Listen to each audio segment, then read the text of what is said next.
ओम नमो अर्हंताणं नमो सिद्धाणं नमो आयर्याणं नमो ध्यायाणं नमो लोये त्रिकालवर्ती सौ साहुणं मंगलम भगवान वीरो मंगलम गौतमो गणे मंगलम कुंद कुंदायो जैन धर्मो सुमंगलम सर्वमंगलमांगल्यं सर्वकल्याणकारकं प्रधानं सर्वधर्माणां जैनं जयतु शाश्वतम्।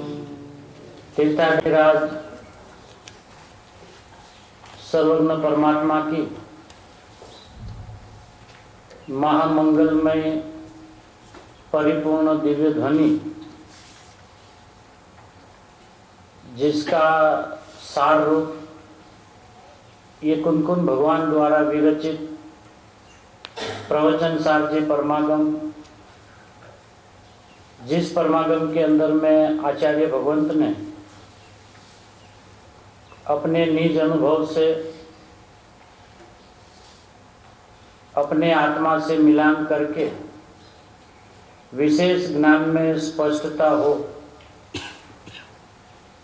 ऐसी भावना से सदेह महाविद्य में जाना हुआ। 8 दिन वहाँ पर रुककर सर्वज्ञ परमात्मा की सीधी दिव्य ध्वनि सुनी, केवली और श्रुत केवलियों का परिचय किया, फिर वापस बरक क्षेत्र में पधरामणी करके जो पंच परमागमों की रचना की, उसमें से ये एक दिव्य ध्वनि के सार रूप प्रवचन सार, जिसकी 99 नंबर की गाथा, ये ऐसी गाथा है कि यदि द्रव्य का ध्रुवपना और पर्याय का भी ध्रुवपना ख्याल में आ जावे तो 99 2 9 दोनों अफर और केवल ज्ञान अपना अफर, सीधा फल इसका केवल ज्ञान आए, ऐसी ये मंगलमय गाथा है। आचार्य भगवान ने प्रवचन सार में जितनी गहराई से बात को प्रतिपादित किया है, गुरुदेव श्री उनकी गहराइयों में जाके आचार्य भगवान को क्या कहना है वो अपने स्वभाव से मिलान करके पता लगा के फिर जब वितराग की गादी पर बैठते हैं तो उनको बार बार जिनवाणी का शब्द देखने की जरूरत नहीं पड़ती। विनय के लिए जिनवाणी सामने रखते हैं और पढ़ते हैं अपने स्वभाव को। गुरुदेव की एक अनोखी शैली रही कि हमेशा सामने रखी जिनवाणी माँ, और उस जिनवाणी माँ ने जो स्वभाव बताया उनको देख देख कर जो स्पष्टीकरण आया, इसलिए गुरुदेव की कोई भी प्रवचन हमें अमृतमय से कम नहीं लगते।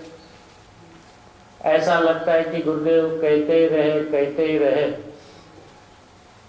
कभी ऐसा नहीं लगता है कि आज तो गुरुदेव की वाणी सुनकर मजा नहीं आया, चाहे वो 6 ढाला हो, चाहे वो प्रवचन सार हो, चाहे वो नियम सार हो, जिनवाणी का कोई भी शास्त्र गुरुदेव ले ले, तो स्वभाव में डूबकर जो बात आती है, इसलिए बार बार सुनकर समझने की रुचि उत्पन्न होती है। यदि सीधा शास्त्र पढ़ा जाए तो 1 घंटा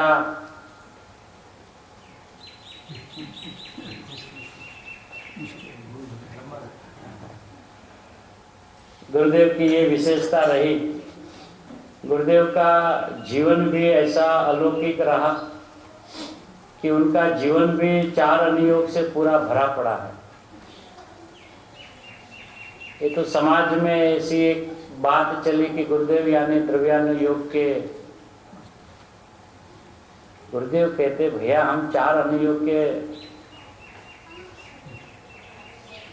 एक प्रवचन में चारों अनुयोग, एक प्रवचन में चारों अनुयोग, उसमें से आज की जो बात है वो इतनी अपूर्व बात है। यदि ये बात समझ में आ जावे कि पर्याय में उत्पाद व्यय है, ये तो ख्याल में है, लेकिन पर्याय में ध्रुवपना है।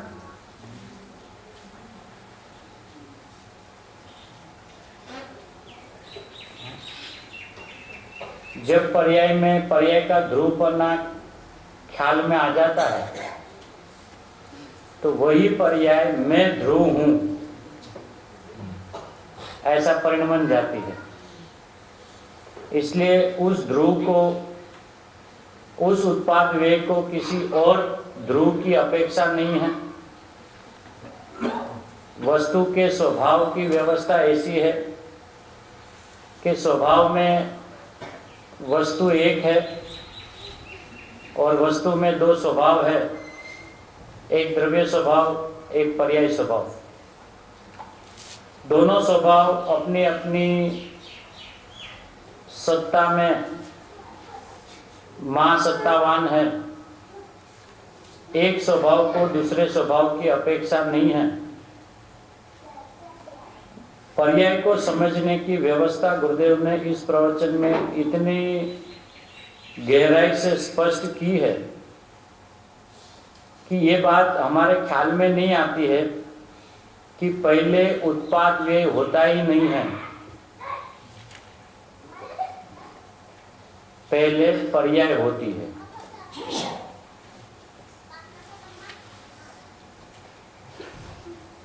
पहले पर्याय होती है, पहले से उत्पाद व्यय नहीं होता है। मतलब कि जैसे वस्तु में द्रव्य है, गुण है, पर्याय है, होती नहीं है।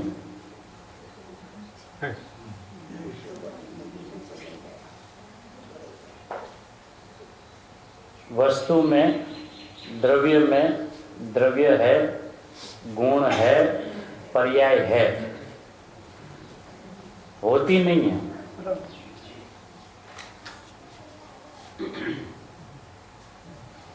है। अब वो गुरुदेव ने भी 4 उंगली का दृष्टांत देके समझाने का प्रयत्न किया होगा। अब हम ऐसा करिए, ऐसा ये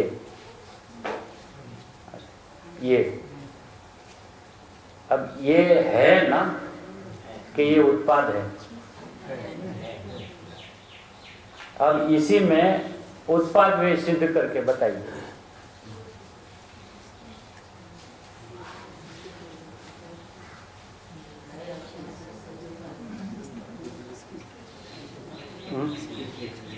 है ये है ना, है कि हुई है?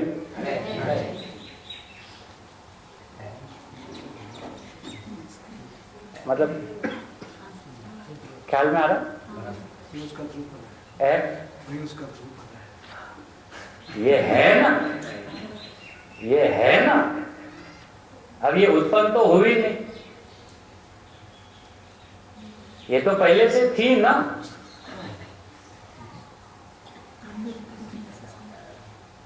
मतलब पहले से थी, अक्रम वर्ती से बात करेंगे, क्रम में पड़ी हुई थी ऐसा? नहीं, कहीं पड़ी नहीं है। क्रम पूर्वक की बात हो रही है कि क्रम पूर्वक की बात हो रही है? नहीं, ये अभी जितने भी बात चल रही है वो पर्याय स्वभाव की चल रही है ना, क्रम की बात चल रही है। क्रम स्वभाव, अक्रम गुण है। अक्रम पर्याय होती थी। हाँ, है ना, पर्याय क्रम है। अब वो पर्याय क्रम है, इसका मतलब क्या? एक के बाद सुनिश्चित है। पर्याय क्रम है, पर्याय का क्रम है मतलब क्या, बस वो है। प्रवाह क्रम बताया तो उसमें बताना क्या है आचार्य भगवान को, है। जो है वो उत्पन्न कहाँ हुआ है?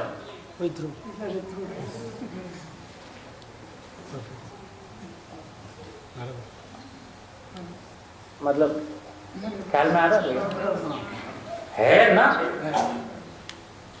अब ये है तो पहले ये उत्पाद वाली है कि व्यय वाली है?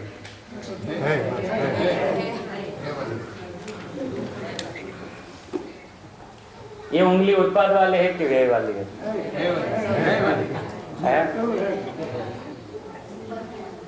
है ना? अब है उसको ऐसा कहना कि इसकी अपेक्षा से व्यय है, इसकी अपेक्षा से उत्पाद है, और है उसकी अपेक्षा से ध्रुव है। हाँ, लेकिन उत्पाद व्यय कहाँ है?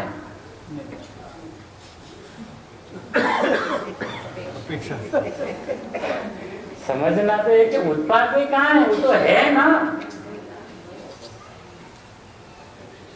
एक पर्याय में त्रिविधपना सिद्ध किया ना। अब त्रिविधपना सिद्ध करने का हेतु ये था कि ये अनादि से है। अच्छा, यदि ये पर्याय उत्पन्न होती तो केवल ज्ञान में ये आता कि ये पहली पर्याय है जो हुई। यहाँ तक कुछ तो हम क्या कहते, द्रव्य अनादि का है, गुण अनादि के हैं, पर्याय अनादि की है ना। तो है वो हुई कहाँ है?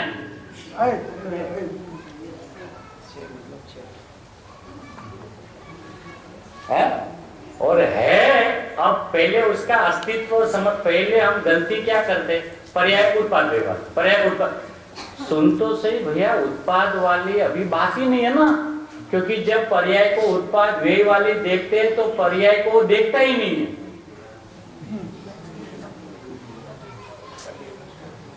उसको पर्याय क्या है ये बात समझ में आती ही नहीं है। पर्याय यानी उत्पाद व्यय, पर्याय यानी उत्पाद व्यय। उत्पाद व्यय तो बात की बात है ना, पर्याय का वो धर्म है। लेकिन धर्म के पहले वो चीज तो होनी चाहिए ना जिसको वो धर के बैठा है। इसलिए पदार्थ को यदि समझना हो तो उसकी व्यवस्था क्या है, द्रव्य है, गुण है, पर्याय है, ऐसा। अब ये जब तीनों है तो जैसे ये कभी उत्पन्न हुआ नहीं, क्यों? अच्छा चलो ये है, क्योंकि अब इसको तो उत्पाद वाले अपन बोल नहीं सकते ना, शास्त्र बोल पढ़ लिया है। तो ध्रुव तो कायम होता है। बहुत बढ़िया भैया, चलो अच्छी बात है, शुरुआत अच्छी हुई ना। शुरुआत अपनी अच्छी क्या हुई कि ये कभी भी उत्पन्न नहीं हुआ। ये अपने लिए सौभाग्य की बात है कि उसको कभी उत्पन्न वाला नहीं देखा, मतलब अनादि से है। अच्छा, गुण कभी नहीं आए, वो भी अनादि से है। पर्याय कब नहीं हुई?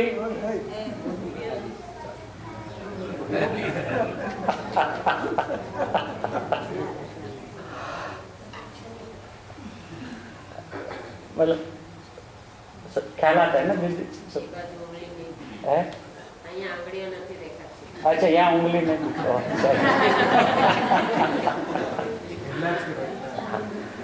जैसे अभी ये उंगली है ना, तीन है ना, तो अभी ये है ना कि उत्पन्न हुई है ना। तो है उसको उत्पाद व्यय से देखना वो व्यवहार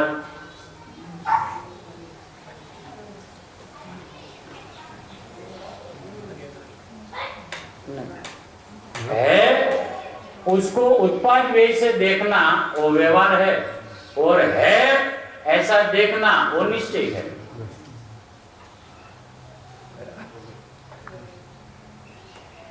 हाँ, निश्चय व्यवहार भी संज्ञा भी।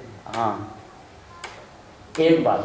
अब जब ये है ही तो उत्पन्न होने का सवाल ही नहीं।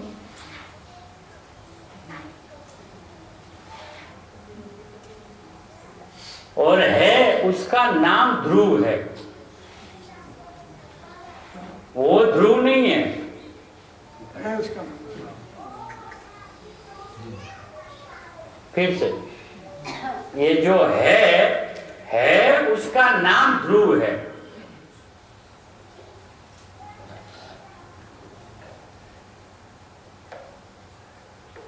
ध्रुव कोई होता नहीं है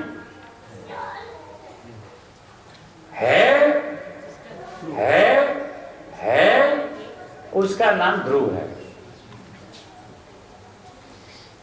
यदि ध्रुव विशेषण उसको नहीं दिया जाए तो वो है बस। अब जब ध्रुव कहते हैं ना तो सीधा त्रिकाली त्रिकाली त्रिकाली त्रिकाली दिखता है, जैसे कि सिर्फ ध्रुव की मोनोपोली उनके पास ही हो, उनका दूसरा स्वभाव के पास वो मोनोपोली है ही नहीं ध्रुव बने की। इसलिए इस गाथा का गहराई यही है कि पर्याय को मात्र उत्पाद वे देखकर, विनाशिक देख के, क्षणिक देखकर, ये तो उनके धर्मों के बारे में बताया गया है। जैसे जब आत्मा की चर्चा चले तो आत्मा कैसा है, ऐसा जब उनका विश्लेषण किया जाए तो अनंत गुणों से भरा हुआ ऐसा कहा जाता है ना विश्लेषण में। ऐसे पर्याय का जब विश्लेषण करना हो तो पर्याय किसे कहे, ऐसा कि जिसमें उत्पाद वे होता है। तो उत्पाद वे तो उसके धर्म है ना।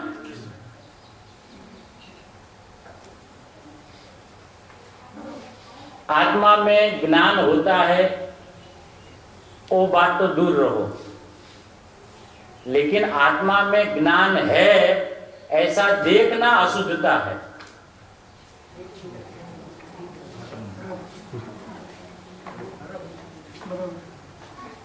थोड़ा धीरे धीरे जाते, आचार्य है अपने पास, कोई चिंता के कारण नहीं है। आत्मा में ज्ञान होता है वो तो दूर की बात है, क्योंकि वो होता है वो पर्याय की चर्चा आगे ना। तो उसके पहले तो गुण है। जब द्रव्य खुलता है, मतलब द्रव्य का जब विस्तार शुरू होता है तो पहला द्रव्य, फिर गुण, फिर पर्याय तो तीसरे क्रम में आती है ना। तो आत्मा में ज्ञान है ऐसा देखना अशुद्धता है।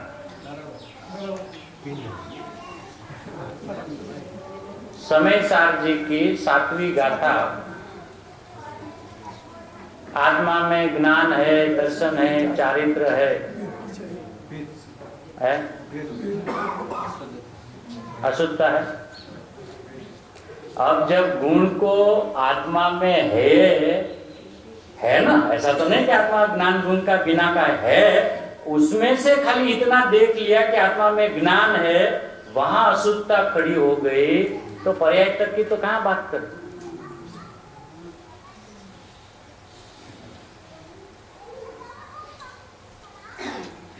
इसी तरह इस पर्याय में उत्पाद वे को देखना अशुद्धता है।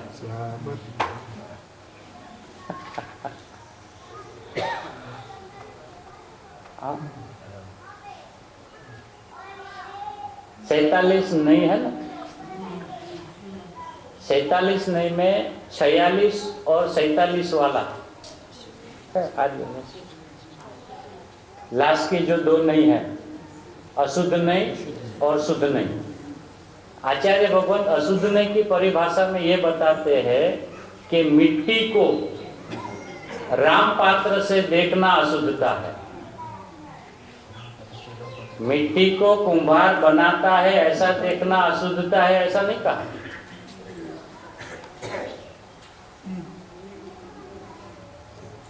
मिट्टी को राम पात्र, मतलब जो भी उनमें बनता है ना, तो मिट्टी को राम पात्र की नजर से देखना वो अशुद्ध नहीं।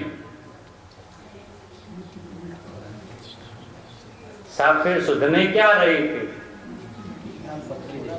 कि मिट्टी को मिट्टी मात्र देखना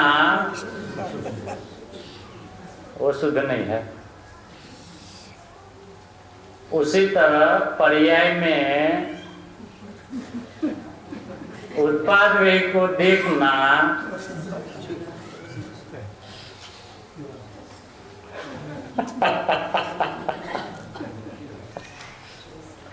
आचार्य कहते भाई हमें समझना, इसमें हमारा लाभ है ना, क्योंकि अपना ही तत्व खिल के और निखर के बाहर आता है।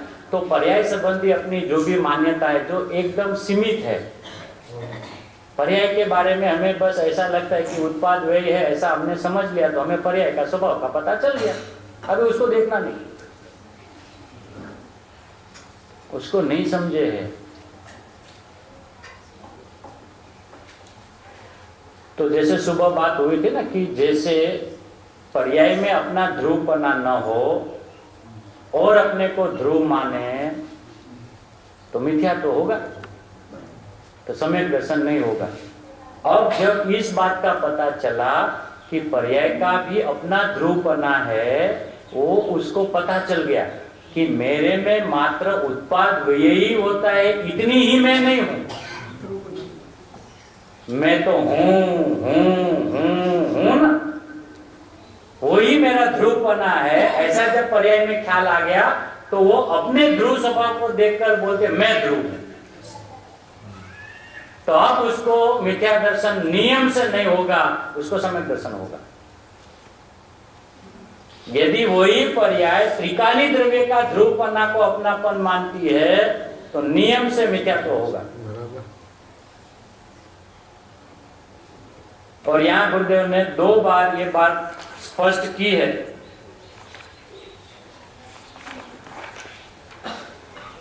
उनचालीस नंबर के पेज पे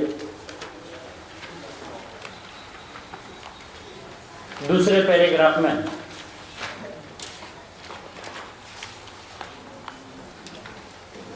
दूसरे पैराग्राफ की दूसरी लाइन, ध्रुव એટલે ત્રિકાળી ध्रुव नहीं,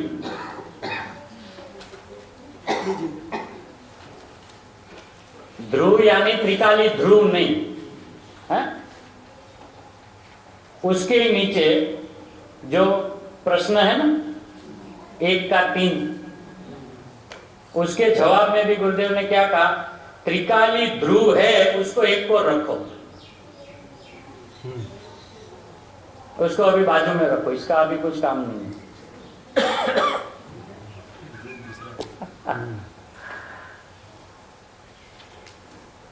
साहब लेकिन वो ध्रुव यदि बाजू में चला जाएगा तो वस्तु कहाँ रहेगी? ध्रुव तो वो चाहिए ना हमें, क्योंकि इधर तो खाली उत्पाद भी है, ध्रुव तो वो है। अब आप उसको बोलते उसको अभी साइड में रखो, बाजू में रखो, तो साहब ये तो पूरी नहीं होगी ना फिर, क्योंकि इसमें क्या है, खाली उत्पाद है, ध्रुव तो उधर है।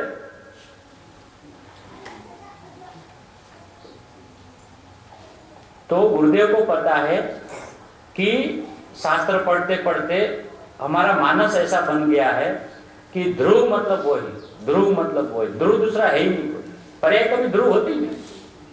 और यदि कहीं ध्रुव कहा गया तो ऐसा वो तो अपेक्षा से कहा होगा। जैसे केवल ज्ञान को अक्षय अमय कहा, अक्षय अमय कहा ना, तो अक्षय अमय तो साहब वो तो अक्षय कहाँ है, वो तो क्षय वाली है। तो फिर उनको समझाने के लिए क्या कहना पड़ता है, वही का वही, वही का वही, वो नहीं, वही का वही, वो नहीं, वही का, इसलिए वो कायम वही रहती है ना, इस अपेक्षा से हम उसको अक्षय अमय कहते हैं। है ना, है ना, है उसको ध्रुव कहना ऐसा। अब है वो कैसी है, ऐसा जब उनके बारे में पूछा जाए कि साहब ये द्रव्य जो है वो है कैसा, ऐसा जब पूछा जाए, जो द्रव्य है वो अनंत गुणों का धारक है। अच्छा ये सब पर्याय है, तो वो है तो वो सब कैसी है, उत्पाद है कि धारक है।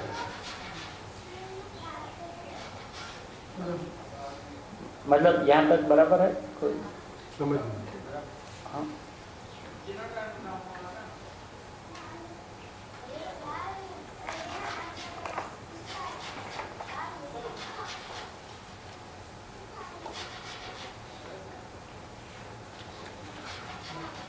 अब श्रोता का ये प्रश्न है 35 नंबर के पेज पे,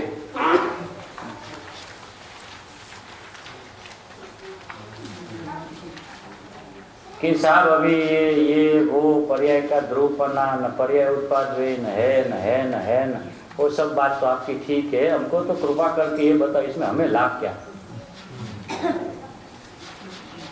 आप यहाँ से बैठे हो, हमारे लिए आप प्रमाणिक हो, इसलिए आप जो भी कहोगे हमें शिरोमान्य है, लेकिन हमें ये तो बताओ कि इसमें हमें लाभ क्या है? चलो मान लिया आपने पर्याय भी ध्रुव है, क्या फायदा हुआ? तो जिसने ऐसा कहा ना, चलो मान लिया, तो उसने लोचा मारा। चलो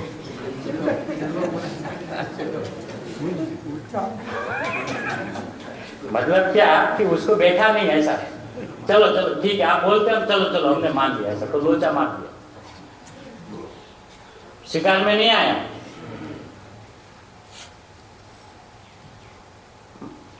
तो श्रोता का ये प्रश्न गुरुदेव के, उससे ये लाभ है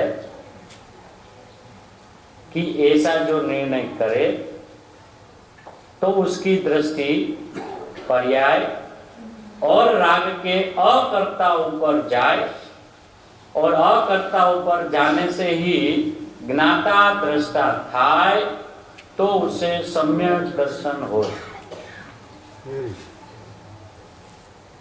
प्रयोजन कभी भी छोड़ते नहीं हैं, लेकिन प्रयोजन को कभी आगे करते नहीं है।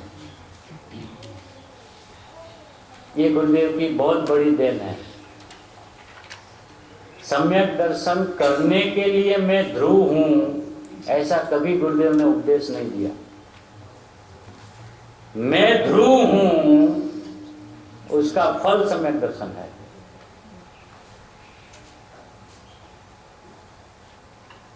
तो फल की अपेक्षा से वस्तु को देखना, उसको निदान बंद कहते हैं।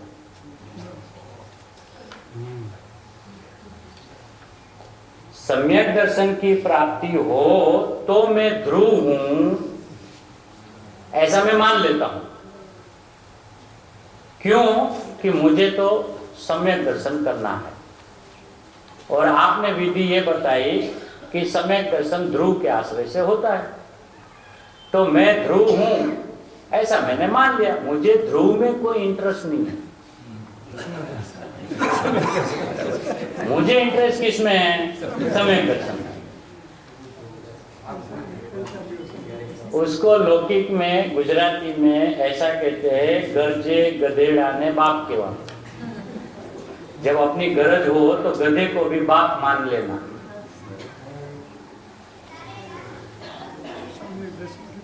जिसको सम्यक दर्शन की गरज है, लेकिन मैं ध्रुव हूं ऐसा विश्वास, ऐसी प्रतीति, ऐसा भरोसा नहीं है, लेकिन यदि इस ढंग से भी मेरा सम्यक दर्शन होता है तो उनको भी मान लो ना।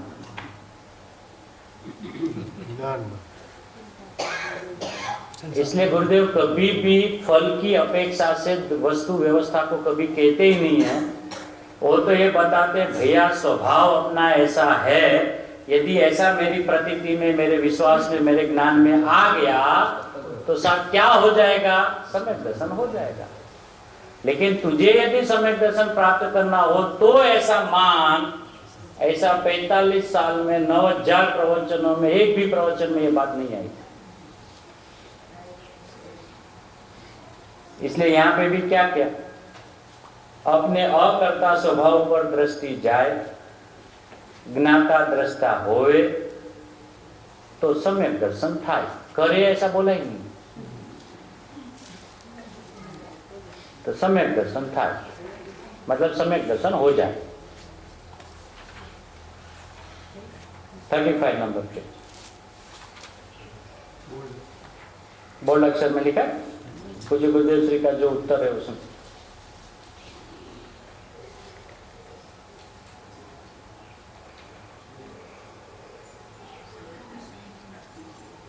ज्ञानियों की भी समझाने की शैली भी कितनी गजब की है कि जो है उसको 3 रूप से बताते हैं।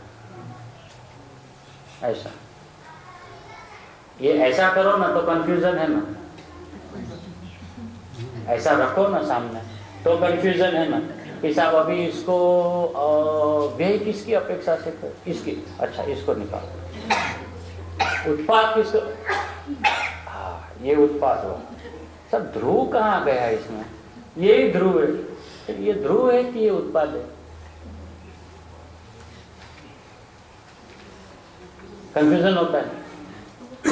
लेकिन क्या करें, कुछ इशारा करके वस्तु को कहने की चेष्टा कर रहे हैं लेकिन ऐसी है नहीं। अभी ये सब दो एक सब निकाल दो, अभी उत्पाद व्यय बताओ।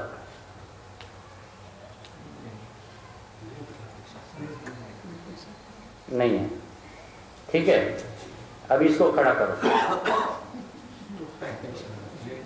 हाँ फिर क्यों व्यय देखते हैं, ये है ना, ये भी है ना, ये तो ऐसा किया मतलब नहीं है, ऐसा है क्या, है ना, अभी इसको लो, है ना, है ना, है ना,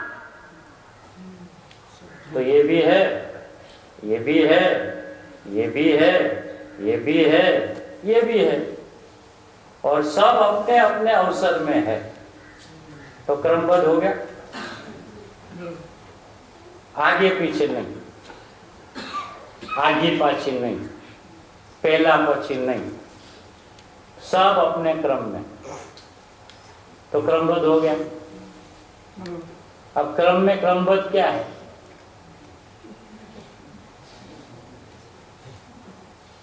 क्रम में क्रमबद्ध क्या है, है,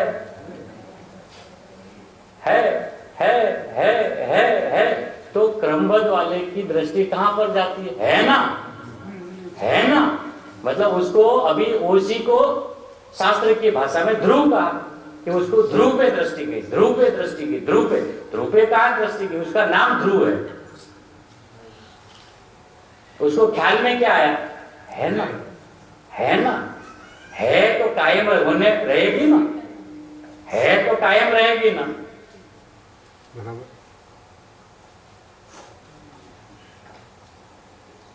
कि नहीं, हाँ, अब उसको वही अभी वो अनुसूत का प्रवाह क्रम है ना, प्रवाह क्रम में क्या होता है, सब है, ऐसा क्रम, जब प्रवाह क्रम ले है ना, वो पानी का झरना ऐसा बहे, तो बहने में क्या होता है, है ना, अच्छा उनको ऐसा कोई टेंशन है कि इनके बाद मुझे आना है, और हर एक बूंद को ऐसा तैयार खड़ी रहेगी ना, मेरा नंबर आए तो मैं जाऊं, ऐसा नहीं, अच्छा और जो ऐसा प्रवाह क्रम चल रहा है वही सब क्रम में ही है ना, अब उसका क्रम क्या है, बस वो है, वो है, वो है, अब है उसको सिद्ध करना पर्याय की अपेक्षा से, ऐसा कि साहब अभी एक ही पर्याय में 3 उतारो, और 3 उतारने की गरज कब पड़े कि उत्पाद व्यय मान लिया है ना, देखो जहां उत्पाद व्यय ध्रुव युक्तम सत है और वहां पे उत्पाद व्यय की जो परिभाषा है, पूर्वक की पर्याय का नाश, नई पर्याय, वो उनकी जगह पे यथार्थ है, यहाँ विषय दूसरा चल रहा है ना। 44वें पेज पर तो देखा है कि भाव नाम का गुण का खुलासा किया है कि अजन गुणोમાં ભાવ નામનો ગુણ છે, તેથી એ સમયે તે પર્યાય થવાની હોય તે જ થાય, એ કરું તો પણ તો થાય નહીતર નહીં થાય हम्म, એમ છે નહીં. हम्म, तो यानी ये जो भाव नाम का गुण है हम्म, वही पर्याय को अपने क्रमबद्ध में रखती है.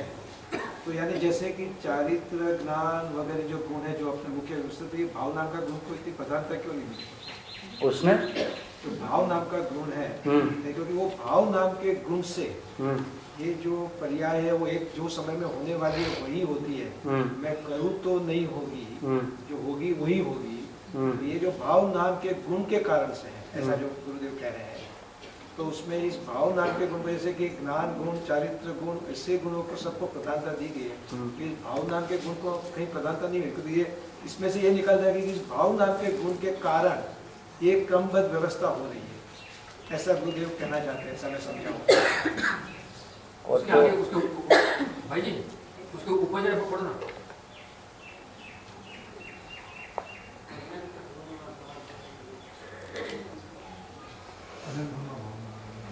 उसके ऊपर 2-3 लाइन पढ़े.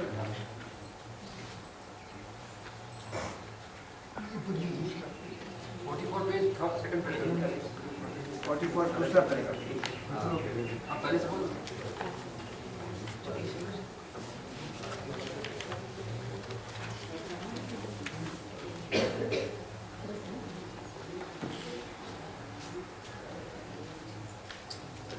अभी जब एक एक शक्ति की मुख्यता से बात हो तो उसकी प्रधानता से बात कही जाती है. उसके साथ में देखिए सामने 45 नंबर के पेज पे वही बात का एक ही लाइन में स्पष्टीकरण कर दिया है. पहली लाइन, प्रभु तू तो ज्ञान स्वरूप है ना, ज्ञान की पर्याय पण थवानी होय ते काळे थाय ज है ना, पण एनी प्रधानता देता. अब ऐसा क्योंकि उपदेश में एक ही गुण की प्रधानता से बात आएगी, उसमें से ज्ञान गुण अपना प्रधान गुण है.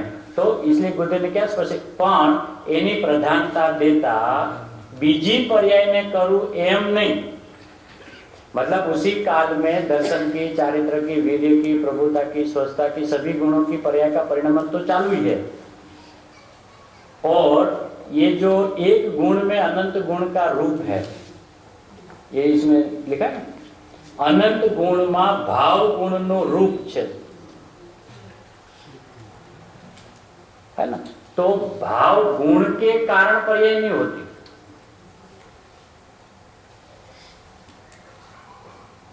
और तो समुच्चय जब बात करनी हो कि आत्मा में एक भाव नाम का गुण है, उस गुण का कार्य क्या, ऐसा जब उसका विस्तार किया जाए तो उस समय वो पर्याय जो होने वाली है वो ऐसी ही होगी कि किसके कारण, के भाव नाम के गुण के कारण,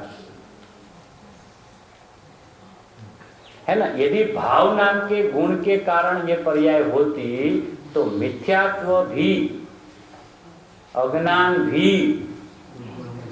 उस गुण में से आता.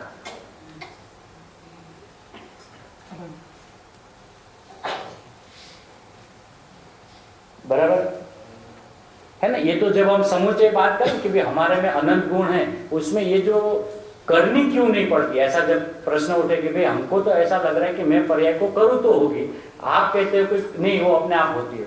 तो फिर उसका खुलासा देते कि क्यों ऐसा होता है कि अपने में एक भाव नाम की शक्ति है ना, उस शक्ति का ये कार्य है कि उस समय वो कार्य होता ही है, करे तो होता है, ऐसा है नहीं, है ना. उसको खाली सिर्फ इतना ही स्पष्टीकरण करना है.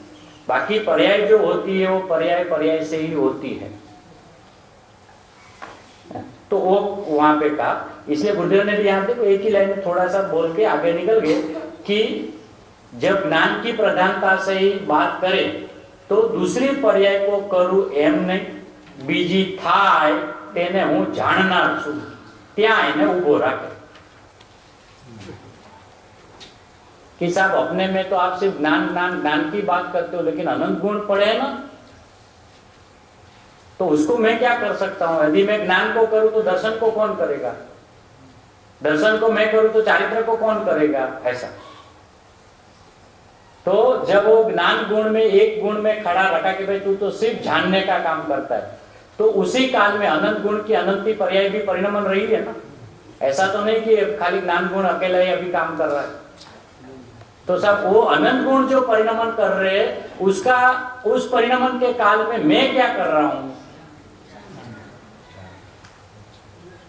कि बीजी थाय तेने हूं जाननार छू, ત્યાં એને ઉભો રાખ, बस यहां पे खड़े हो जाओ, तुम जानने वाले हो, है ना।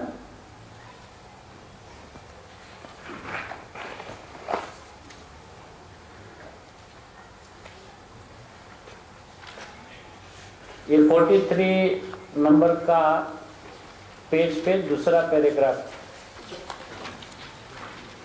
ये किसी भाई साहब का प्रश्न है। परस्पर अनुसूति रचायला, फिर 45 नंबर पेज दूसरा पैराग्राफ पर वही शब्द है, मतलब परस्पर अनुसूति थी रचायला, वो गुजराती शब्द है ना। हाँ 45 में भी, हाँ तीसरा पैराग्राफ में है ना, बोल्ड अक्षर में 43 में, परस्पर अनुसूति थी रचायला, 43 में और 45 में भी, 45 नंबर के पेज पे भी है। दूसरे पैराग्राफ में दूसरी लाइन है ना, और परस्पर अनुसूति थी रचायला, मतलब जैसे गुरुदेव ने वो माला का दृष्टांत दिया ना, तो माले के जितने भी हाँ दाने, वो दाने क्या है, परस्पर एक दूसरे से जुड़े हुए हैं, अनुसूत जुड़े हुए हैं, लेकिन जुड़ने पर भी सब अपने अपने में है और अपने अपने क्रम में ही है। पहला जो दाना है उसको यदि आगे पीछे करने जावे और उसको 5वें नंबर के स्थान पे लाने का प्रयत्न करे और 5वें वाले को पहले पे लाने का प्रयत्न करे तो माला टूट जाएगी।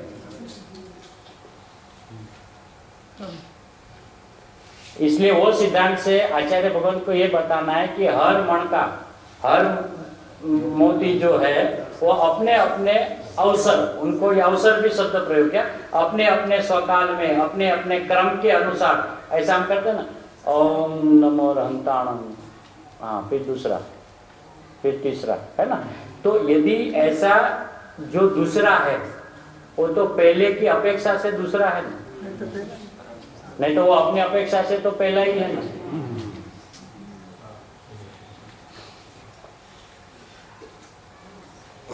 108वां वाला जो है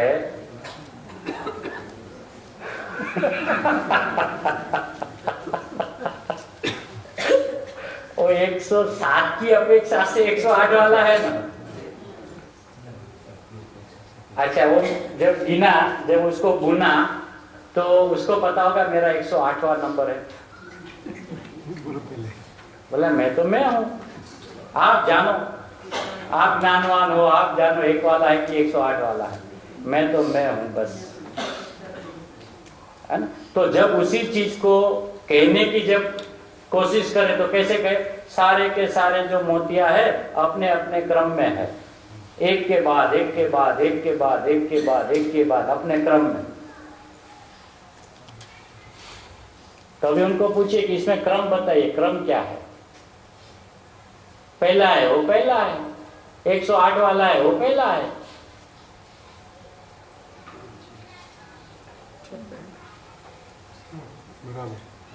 बराबर ना।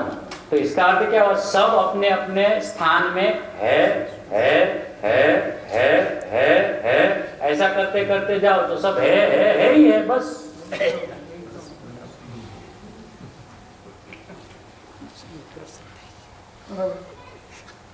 और उसी को एक को ऐसा पकड़े, हाँ ये, फिर उसको बोले इसका विश्लेषण करो, तब ये दूसरा दो पक्ष आएगा ना।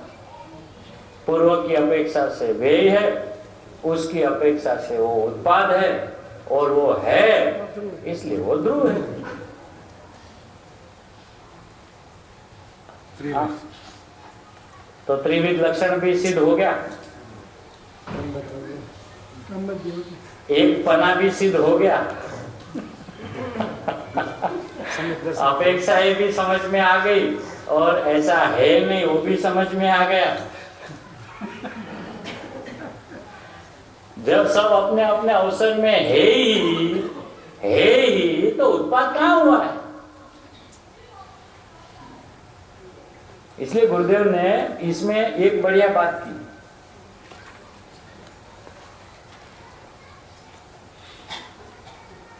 ऐसा समझने से लाभ क्या होता है वो गुरुदेव ने बताया।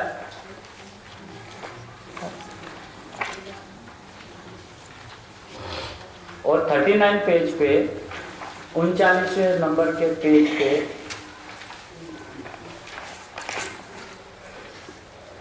तीसरे पैराग्राफ में अंतिम लाइन में, अंतिम की ऊपर की लाइन में,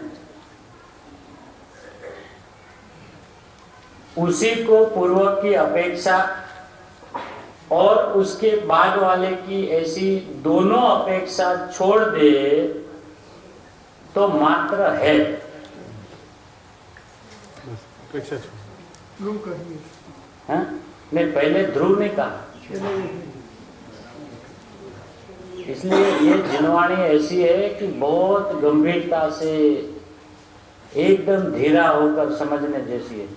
वो पूर्व की अपेक्षा और नहीं निकाल दो तो वो ध्रुव है, ऐसा नहीं, पहले वो है।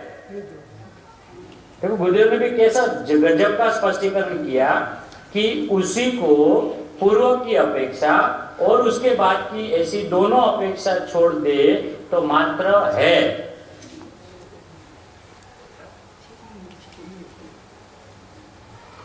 मात्र है।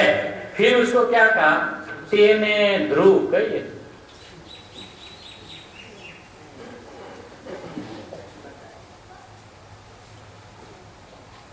है? उसको ध्रुव कहते हैं। पहले से वो ध्रुव नहीं है, ध्रुव उसका नाम है। पहला तो उसका अस्तित्व है उसका नाम क्या कि ध्रुव है ना। जब ध्रुव कहे तो दोनों ध्रुव है ना, अभी एक ही सत्ता में एक ही वस्तु के अंदर में अब दो ध्रुव हो गए ना, एक है ना। अब उस दोनों ध्रुव को यदि जुदा जुदा बताना हो तो कैसे बताया जाए? तो उनको विश्लेषण कहना पड़ेगा कि ये जो ध्रुव है वो त्रिकाली है, परमपारिणामिक है, नित्य है, एक रूप है, इत्यादि इत्यादि। तो वो उनके विशेषण है ना, वो विशेषण है, वो वस्तु नहीं है, क्योंकि वो तो है बस, है ना। फिर ये दूसरे ध्रुव के पास आए, उसको नित्य, ये अनित्य, वो परम पारिणामिक है, एक क्षण, वो त्रिकाल रहने वाला, एक समय रहने वाला, इत्यादि। तो पहले तो दोनों है ना, है उसका विश्लेषण है ना।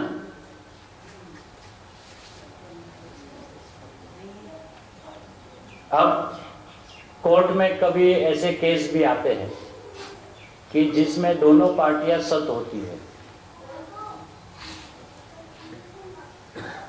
ऐसे केस भी आते हैं जिसमें दोनों पार्टियां सत होती है, और उस काल में यदि जज को कोई जजमेंट लेना हो तो दोनों को तो बाइज्जत बरी नहीं कर सकता। फिर सत में भी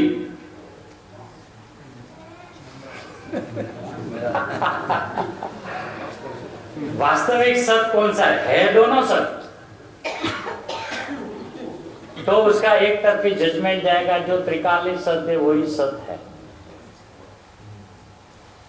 लेकिन दोनों सत हो सामने तो की बात है ना। इसलिए उत्पाद और व्यय को सीधा पर्याय का स्वभाव है ऐसा न देखकर वो पर्याय के धर्म है।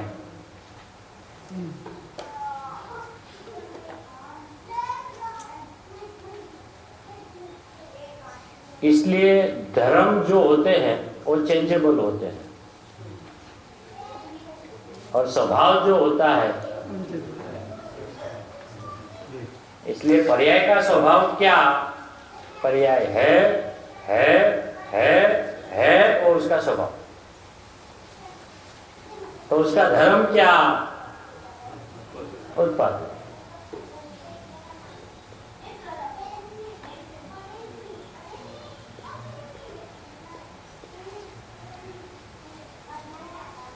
इसलिए ध्रुव की परिभाषा पर्याय संबंध में समझना बहुत अनिवार्य है।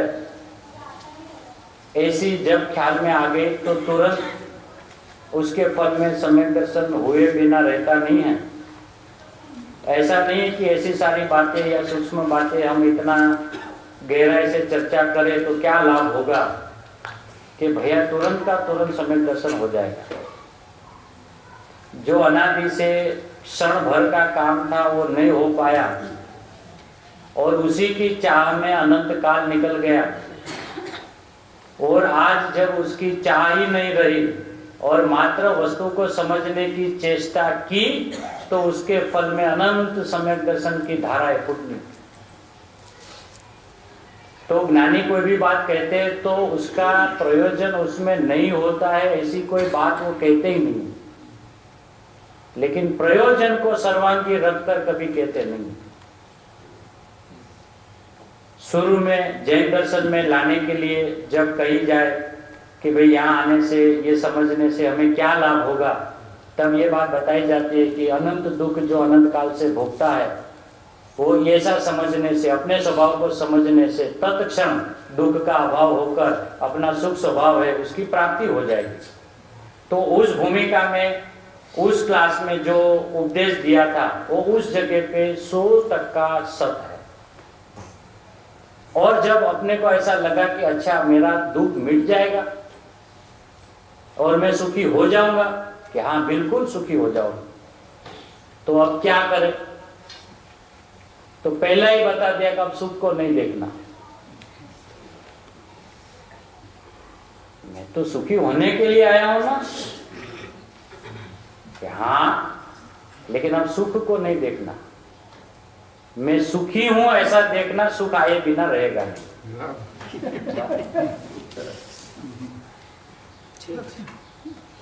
है? लौकिक में भी जब व्यापार इत्यादि में अपने बच्चे को लगाया जाता है तो पहले उसको क्या कहते हैं? ऑफिस में रोज आ, पैसा बहुत मिलेगा। ऑफिस में रोज आ, बहुत पैसा मिलेगा। वो आने लगा ऑफिस में, तो बताइए अब कैसे पैसा मिलेगा? अब पैसे को याद नहीं करना, बिजनेस कैसे करना वो सीख ले, पैसा आए बिना रहेगा नहीं।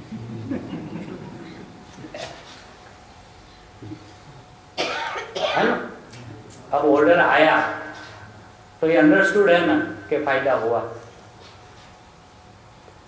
पेमेंट आता है तब वो खुश नहीं होता है, ऑर्डर मिलता है ना उसी वक्त तो हर्षित हो जाता है। उसको पूछे साहब पैसा तो अभी आया नहीं, पता नहीं पार्टी पैसा देगी कि नहीं, वो बात की बात है। ऑर्डर आया ना तो पैसा आना ही आना है, मतलब अपना मुनाफा फिक्स हो गया ना, उसी में वो उछलता है। और वो तो संयोगाधीन चीज है, ये तो समझना है कि भाई कैसे वो उछलता है। तो प्रयोजन हर जगह पे बदलेगा। पहले अनंत दुख से छूटने के लिए, सुखी होने के लिए मार्ग में लाया गया था, और जब हम मार्ग में प्रवेश कर गए तो बोला बिल्कुल सुख की तरफ देखना नहीं, दुखी हो जाएगा। क्योंकि बार बार देखेगा ना सुख आया कि नहीं, सुख आया कि नहीं, और नहीं आते देख देख के दुखी हो जाएगा ना, कि क्या करे, मैं सुखी हूं ना, मैं परिपूर्ण हूं ना। इसमें क्या आती है? एकदम शांति शांति शांति, अपने आप इच्छाएं उत्पन्न होती नहीं, नाश होने लगती है, किसी चीज की चाह रहती नहीं है।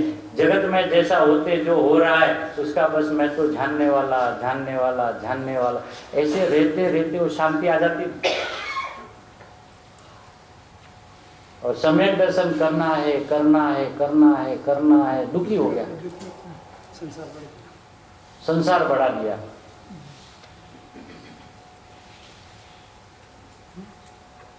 इसलिए कल भी जो बात हुई थी कि आत्मा के आश्रय से राग द्वेष होते हैं, पर के आश्रय से राग द्वेष होते नहीं है। गुरुदेव श्री का ये आधार है। समाधि तंत्र शास्त्र है, उसके ऊपर मुझे गुरुदेव श्री का प्रवचन है, 4 नंबर का गुरुदेव श्री का प्रवचन है। समाधि तंत्र शास्त्र पढ़ने जैसा है, समझने जैसा है। उसमें चौथे प्रवचन में गुरुदेव दूसरे श्लोक का स्पष्टीकरण करते करते ऐसा कहा, सिर्फ 3 लाइन है, अपन पढ़ते हैं। सब जीव, सभी जीवों उसका धर्म के उसका अधर्म, सभी जीवों के धर्म या उसी के अधर्म अथवा राग के अज्ञान, उसकी उत्पत्ति का वो काल है, उसकी उत्पत्ति का वो काल है। जन्म क्षण कहो के उत्पत्ति, उसका अंतरंग साधन तो आत्मा है।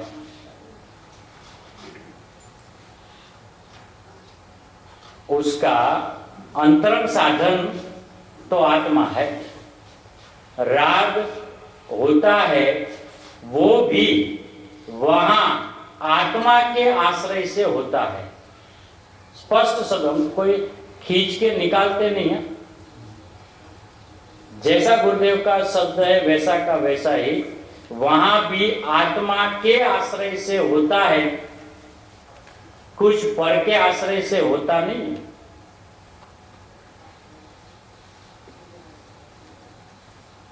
और धर्म की दशा थाय, धर्म की दशा हो, वो भी स्व के आश्रय से, स्व के साधन से होता है, और वो उसका वो काल है।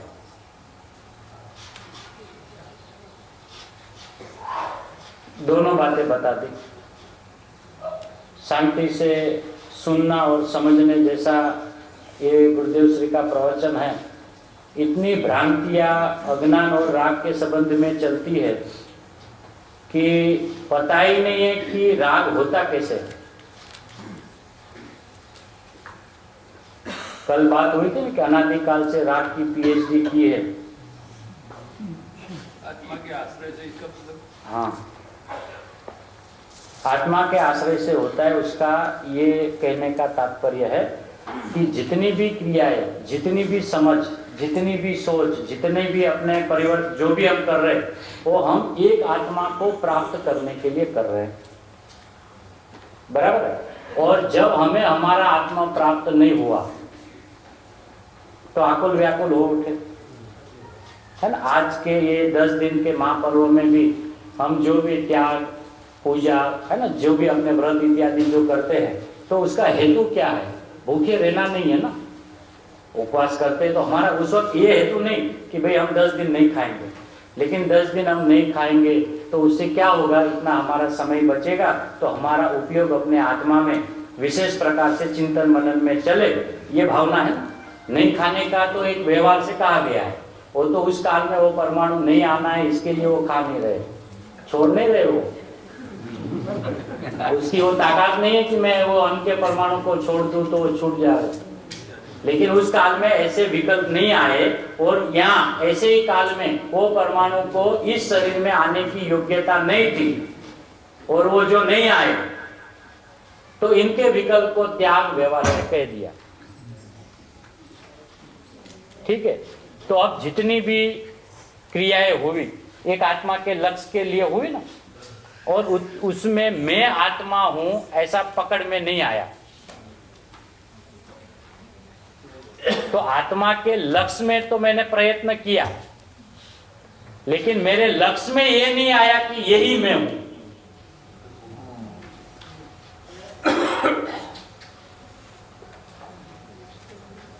मतलब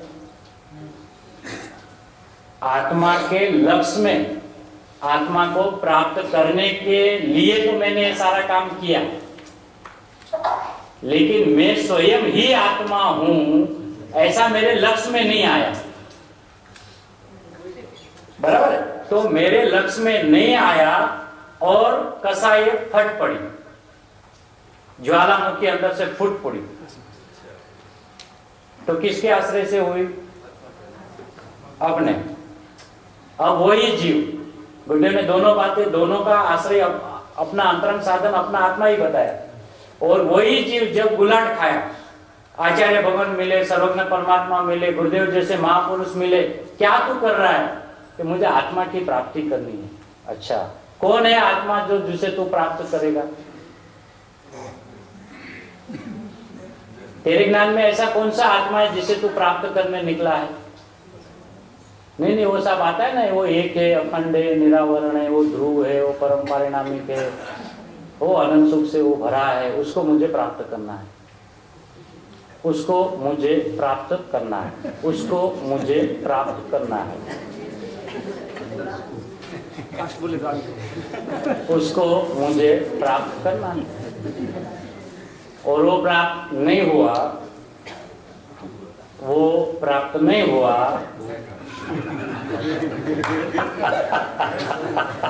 ऐसा हो नहीं सकता है। ब्रह्मांड को फिरना पड़े, क्या हुआ? ब्रह्मांड को ही फिरना पड़े। नहीं, मैं तो ये कहता हूँ, वो नहीं जब प्राप्त हुआ तो कसाई फूट पड़ी ना। अभी तो पहले कसाई को सिद्ध करना है ना। तो वो किसके आश्रय से हुई? पर के कि सौ के? इसलिए गुरुदेव कहते हैं पर के आश्रय से राग होता नहीं है। और पूरी जिनवाणी हर पेज पे ये कहते हैं कि पर द्रव्य जिसका निमित्त है ऐसे रागा नहीं। कोई यदि ऐसा भी कह सके कि ये तो गुरुदेव ने एक प्रवचन में ऐसा कोई बात गलती से यदि आ गई हो तो क्या हम उसको सिद्धांत मान ले? या तो गुरुदेव ने कहीं ऐसी बात यदि कही, बाकी तो पूरे गुरुदेव ने पूरे जिंदगी भर यही कहा है। गुरुदेव ने यही बात पूरी जिंदगी तक दोहराया है, दूसरी बात की नहीं। कहने का तरीका क्या रखा? पर द्रव्य जिसके निमित्त है ऐसे रागा है। पर द्रव्य जिसमें निमित्त है ऐसे रागा है। तो निमित्त का अर्थ क्या हुआ?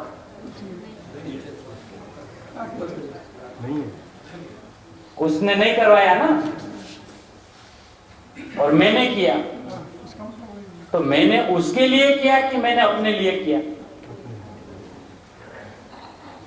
परद्रव्य निमित्त है तो राग का उपादान कारण तो आत्मा हुआ, ये हुआ इसका अर्थ है? परद्रव्य निमित्त है राग के लिए तो राग का उपादान कारण आत्मा है, ये हुआ। तो उपादान ही उसको कहा जो स्वयं कार्य रूप परिणमित हुए। तो आत्मा स्वयं राग रूप परिणमित हुआ, ये बताना है वहाँ। आत्मा अपने आश्रय हुआ, आत्मा ने कि पर का आश्रय लिया, ये बात थोड़ी बताना है। ये तो स्वयं राग रूप परिणमित हो रहा है आत्मा स्वयं उस समय। क्यों? दूसरा कर्म उसको राग रूप परिणमित करा दे रहा है, ऐसी बात नहीं है वहाँ पर। तो वहाँ पे वो हमने वहाँ कहाँ बताया कि राग? कि उसने अपना ही आश्रय लिया। आश्रय का मतलब वहाँ पर कि वो आत्मा स्वयं परिणमित हो रहा है राग रूप। आश्रय तो उसने अपना नहीं लिया, अपने को छोड़ के दूसरे का आश्रय लिया उसने। हाँ, दूसरे का लिया। ठीक है, ऐसा कहा जाता है। निमित्त में दूसरा आया, वो तो ठीक है, बराबर है। अब जब आश्रय अपना लिया, ये बात कहाँ आ रही है? हाँ, सब आ जाएगी। अब उसको राग क्यों हुआ? क्योंकि उसने अपना आश्रय छोड़ा है, इसलिए राग। बराबर है। अब छोड़ा तो था नहीं, छोड़ा ना उसने, दूसरे का लिया, इसलिए छोड़ा। नहीं लिया ना, दूसरे का ले कैसे सकता है? लक्ष्य किया उसने, नहीं किया, मतलब लक्ष्य किया उसने, नहीं किया ना। अपना लक्ष्य नहीं किया तो किसका लक्ष्य किया? बस अपना और लक्ष्य किया। हाँ, तो उसका नाम ही दूसरे का लक्ष्य नहीं, वो नास्ती से कहो अपना लक्ष्य नहीं किया, नास्ती से हुआ, मतलब अस्थि में तो उसने दूसरे का लक्ष्य किया। नहीं ना, दूसरे का लक्ष्य किया वो नास्ती। हाँ, तो अपना नहीं लिया, ये अस्थि हुआ। हाँ, अपने में अपने का ही लक्ष्य नहीं किया, बस अपनी मर्यादा इतनी है। हाँ, तो एक अपना बात। लक्ष्य नहीं लिया, इसका मतलब अपना आश्रय नहीं किया, ये हुआ ना। हाँ, लेकिन ऐसा आश्रय जो नहीं किया, ऐसा आश्रय भी तो आत्मा का ले लेकर ही किया ना। आत्मा की पर्याय है ना, आत्मा की पर्याय। तो उस आत्मा के पर्याय को आश्रय किसका है? हर द्रव्य की पर्याय को हर पर्याय को उसके द्रव्य का ही आश्रय। बराबर है। मतलब दूसरा जो पर द्रव्य है वो निमित्त है। निमित्त का मतलब क्या? कार्य रूप परिणमित नहीं हो रहा। बराबर है, मतलब उसने रागादि को परिणमाया नहीं है। अच्छा, जीव को रागादि को परिणमना चाहता नहीं है कोई भी जीव। राग रूप नहीं परिणम, उनको तो सुखी होना है और राग उसको पता है कि वो दुख है। तो क्यों ऐसा हो रहा है? जब पर द्रव्य को अब तक हमारी गलती से हमने कारण माने थे, पहले जब इस मार्ग में नहीं आए तो हमने ये कारण माना कि जो कर्म उदय आ रहा है उसके कारण हमें राग द्वेष करना पड़ता है ना। फिर आचार्य भगवान मिले कि भाई वो तो कारण है नहीं, तो स्वयं अपने अपराध से राग द्वेष रूप परिणमन कर रहा है। तो अब उससे आगे भी तो हमें चलना पड़ेगा ना कि मैं राग द्वेष रूप क्यों परिणमन रहा हूँ। मेरे को स्वभाव का आश्रय नहीं हो पा रहा है। हाँ, तो पता चल गया ना, पता चल गया ना। हाँ, तो मेरे को स्वभाव का आश्रय नहीं हुआ इसलिए राग द्वेष हुआ। तो ये तो हम कह रहे हैं ना, कैसे हुआ? स्वभाव का आश्रय नहीं हुआ तभी राग द्वेष हुआ ना। तो स्वभाव का आश्रय नहीं हुआ इसलिए राग द्वेष, मगर आप कह रहे हैं कि स्वभाव के आश्रय से ही राग द्वेष होता है, ये बात नहीं समझ में। हाँ, इसलिए कि उसको राग द्वेष क्यों हुआ कि जब मैं वितरागी हूँ ऐसा नहीं समझ में आया, तब राग हुआ ना। राग कैसे हुआ? मैं वितरागी हूँ ये नहीं समझ में आया। हाँ, बराबर है। तो अब वो क्या कर रहा है पूरा दिन कि मैं मेरा राग को टाल दूं, मैं वितरागी हो जाऊं, मेरे राग को टाल दूं, मैं वितरागी हो जाऊं। ठीक है, तो राग करने वाला भी आत्मा और वितरागी रूप परिणमने वाला भी। अच्छा, राग भी आत्मा को न स्वीकार के हुआ और वितरागता स्वीकार के होगा। वितराग पर्याय अपने को स्वीकार करने से तो आएगी। जिसने अपने को स्वीकार करा तो उसकी पर्याय में वितरागता आएगी। हाँ, वो अपना वहाँ कौन है? अपना तो आत्मा ही है। आत्मा है कि मैं हूँ? हाँ, मतलब यही जो है ना, मैं मतलब तोड़ने के लिए नहीं बोला है ना। मतलब उस वक्त हमें क्या लगता है हमारा आत्मा का आश्रय करना है, तो आज भी ऐसा लगता है ना कि हमारा आत्मा में और कोई अभी थर्ड पार्टी वहां पे है जिसका मुझे कुछ न कुछ बहाने से करना है, आश्रय तो लेना ही उसका कौन है वहां पर? मेरे अलावा वहां है कौन? कोई है ही नहीं ना। अब वो उद्देश्य की शैली अलग है और सिद्धांत की जो व्यवस्था है वो अलग है। तो राग में भी आश्रय लेने वाली बात क्यों ले रहे हैं कि अपना आश्रय लिया तो राग हुआ? हाँ, ऐसा ही है ना, क्योंकि उससे लाभ क्या होगा कि पर की तरफ से मुझे कोई लेन देन है ही नहीं। वो पर से तो सीधा छूट, वो निमित्त के बहाने भी पर के ओर ही झुका रहता है। भले हम ये हमें कराते नहीं है, लेकिन हमारे यहाँ राग होता है तो ये निमित्त तो है ना, ये निमित्त तो है ना, ऐसा उसका निमित्ताधीन दृष्टि दृढ़ हो जाता है। वो निमित्त बोलता है लेकिन मानता करता है। और जिनवाणी को सुन के उसने भाषा बदल दी है, उसका भाव परिवर्तन नहीं हुआ है। यदि उसका भाव परिवर्तन हो गया तो निमित्त को याद ही क्यों करे? जब इनसे कुछ होता ही नहीं है तो उनकी बात हटाओ यहां से। तो निमित्त की बात फिर जिनवाणी में क्यों आई? ऐसा अपने को प्रश्न होता है ना कि भी जब निमित्त कुछ कराता नहीं है तो आप हर बार क्यों कहते हो? तो इसलिए कहते हैं कि भैया बार बार तुझे भ्रांति होती जा रही है ना, इसलिए बार घुटाते हैं कि कार्य तेरे उपादान से हो रहा है, कार्य तेरे उपादान से हो रहा है। ये निमित्त है।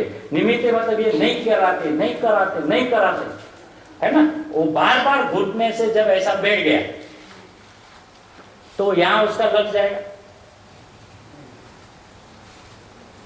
ही नहीं।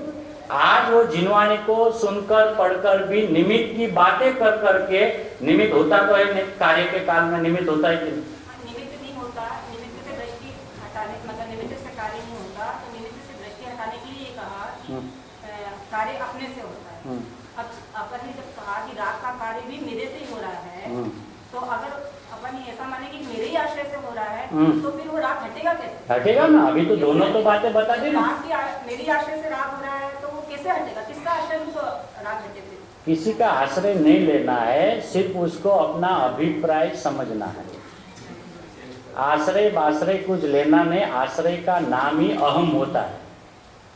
आश्रय का अर्थ होता है मैं पना, हूं पना। तो सम्यक दर्शन में भी तो अहम बराबर है। अहमपना तो वहाँ भी लाना है ना, अपने में अहमपना लाना, वही तो सम्यक दर्शन है। हाँ, लेकिन वो आश्रय नहीं हुआ ना। वही अहमपना, वही आश्रय है। हाँ, तो अभी आश्रय क्या हुआ? हाँ, तो वही मैं बोली कि अगर अपने ही आश्रय से सम्यक दर्शन होता है और अपने ही आश्रय से मिथ्या दर्शन होता है, अगर आश्रय का अर्थ दोनों में अहम बना लें, हाँ, तो फिर कैसे संभव? अभी- पर में अहमपना उसका नाम मिथ्या दर्शन, और है। स्वयं में अहमपना उसका नाम सम्यक दर्शन। वो तो स्थूल व्यवहार की भाषाएं है। यदि हम वो स्टैंडर्ड को आगे बढ़ गए हो और 4-4, 6-6 घंटा स्वाध्याय करते हो, तो ये बात अभी हमारे ख्याल में आ जानी चाहिए कि पर के आश्रय से राग होता नहीं। हाँ, ये समझ में आता है कि आश्रय से नहीं हो रहा। राग मेरे उपादान से हुआ, ये ठीक है, परंतु उसमें उस समय मैंने पर का निमित्त, मतलब पर को लक्ष्य, आश्रय ने लक्ष्य को पर का किया ना। नहीं किया ना। अगर अपने लक्ष्य से, मतलब अपने लक्ष्य अपन से धीरे राग- धीरे धीरे समझते, धीरे धीरे समझते। हाँ, वो नहीं समझ में आती है, आपकी बात सही है, क्योंकि ये जब पढ़े जाते हैं ना, तो पहली बार तो अपन भी हिल जाते हैं।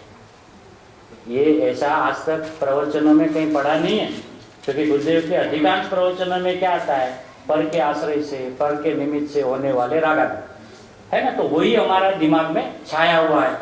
कभी ऐसा सोचा ही नहीं कि अपने आश्रय से राग होता है। निमित्त तक भी मानने में आ रही है बात, लेकिन वो निमित्त राग अपने उपादान से हो रहा है, ये बात भी माने माना। लेकिन- निमित्त तो जब आप बोले कि गुरुदेव के प्रवचन में आता है कि पर के निमित्त से राग होता है, तो अपने उपादान से राग होता है, ये बात भी समझ में आ रही है। तो वो कि राग उपादान कारण हम स्वयं है, हाँ। कोई कर्म नहीं है, कोई दूसरा नहीं है, उपादान मेरे उपादान से राग हो, क्योंकि मेरी पर्याय में हो रहा है, बराबर। दूसरे की पर्याय में नहीं हो रहा है राग, मेरी बराबर। पर्याय में हो रहा है, इसलिए मैं ही उपादान कारण हूँ उसका। परंतु आश्रय, वो बात समझ में नहीं आ अभी वो भी समझ लेते हैं, इसमें थोड़ा धीरे इसी धीरे। चीज को शाम को लेते हैं अपन पहले, हाँ, क्योंकि तो- 5:15 हो गया, अभी टाइम हो जाएगा। मैं आपका ये प्रश्न का समाधान शाम को प्राध्यापक को कहेंगे कि वो प्रश्न करेंगे, क्योंकि अभी समय की मर्यादा है, क्योंकि हम हाँ। यहीं पर सवाल करना चाहिए। 5:15 बजे हो गया, फिर 5:30 बजे भोजन का समय हो हाँ। जाएगा। इसीलिए मैं विनती करूँगा शाम को इसी का प्रश्न का जवाब हितेश भाई और स्पष्टीकरण करें इसका, ऐसे विनती करूं। सर्वज्ञ परमात्मा, गणधर परमात्मा और आचार्य भगवंतों ने जैसी बातें कही है, वैसे हमारे ज्ञान को दल में रहो, यही मंगल में।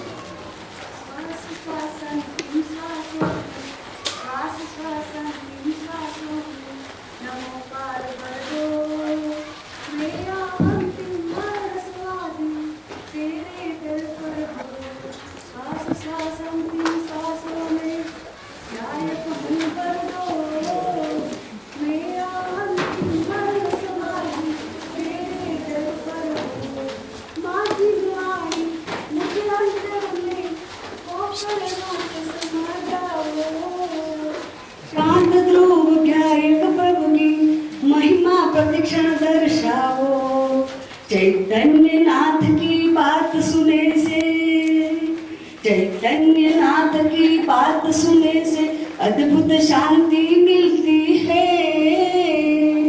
मानो निज वैभव प्रकट हुआ, सब आदि व्याधि टलती है। ज्ञायकमय सब सुनते सुनते बस ज्ञायकमय जीवन होवे। निज ज्ञायक में ही रम जाओ, सुनने का भाव विलय होवे। है माँ तेरा उपकार यही, है माँ तेरा उपकार यही, प्रभु संप्रभु रूप दिखाया है। चैतन्य रूप की बोधक माँ में सविनय शीस झुकाया है। श्वास श्वास अंतिम श्वासों में, रोम रोम अंतिम रोमों में गायक हूँ बर दो। मेरा अंतिम मरण समाधि तेरे दर पर हो। बोलो बोलो नमो अरिहंताणम, बोलो नमो सिद्धाणम, बोलो नमो आर्याणम, बोलो नमो उच्च